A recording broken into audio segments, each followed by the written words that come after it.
Firstly, this isn't a build guide. I already know there are a lot of proper build videos out there from people like Brax and I Win to Lose, etc. This is strictly my experience after actually pulling Aemeath and her weapon, and I'll be straight with you, the results are very mixed and heavily depend on what characters you already own. First, a quick practical rundown of how she actually plays, because her rotation is very rigid. You want to bring her in with her intro, do a short basic string, then use your ultimate. If your forte gauge is filled at that point, you go straight into skill, basic attacks, skill again, then a hold basic, and finish with another ultimate. That sequence is basically the core of her entire damage cycle. The real issue isn't her kit, it's her teams. I've said before that Aemeath works best in two main team setups, one built around Chisa and another built around either Lynae with Mornye or Lynae or Mornye. That still holds true. The problem is very simple on my account. I don't own any of those characters, and the drop-off without them is very noticeable. Now, it's still playable, but it is nowhere near what I expected. A lot of the showcase damage you're seeing right now comes from people who clearly have access to optimal setups, and in many cases, creator server testing. Even if they're presenting it as free-to-play friendly, they're still able to slot the exact units Aemeath needs to function at her ceiling. I have solid stats on my Aemeath, but without Lynae or Mornye, I'm just not seeing her real potential. For context, the highest hit I managed to reach was around 155,330 damage. That was with the closest possible team I could assemble purely to buff her. And when I say closest, I mean a very stripped down, basically free-to-play version of what she actually wants.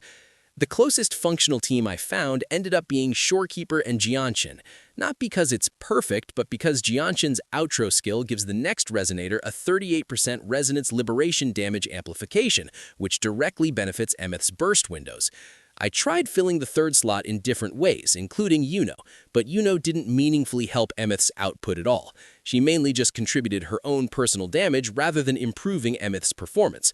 So effectively, my best low-investment setup right now is Aemeath, Shorekeeper, and Jianshin, and even then, it feels like a compromise rather than a real solution.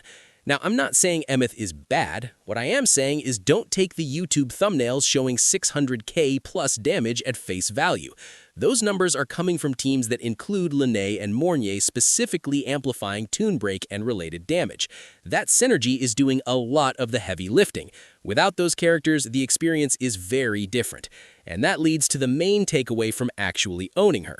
If you don't have Lynae or Mornye, I genuinely don't think Aemeath is worth your pulls. That's my honest conclusion after playing her. You can make her work, but you will not get the same output people are advertising unless you already own the right supports. The only real exception is if you plan to push her to Resonance 3. At that point, she becomes much more self-sufficient, similar to other DPS units that don't rely as heavily on external amplification. People can disagree with me or say it's a skill issue, and that's fine, but when I compare her performance directly to characters like Augusta with Yuno or Galbrino, the difference in impact is very obvious on my account. With those teams, I immediately feel the damage. With Aemeath, I don't. She looks good, her animations are flashy, and her kit feels smooth, but the damage simply isn't there for me without the specific units she's designed around.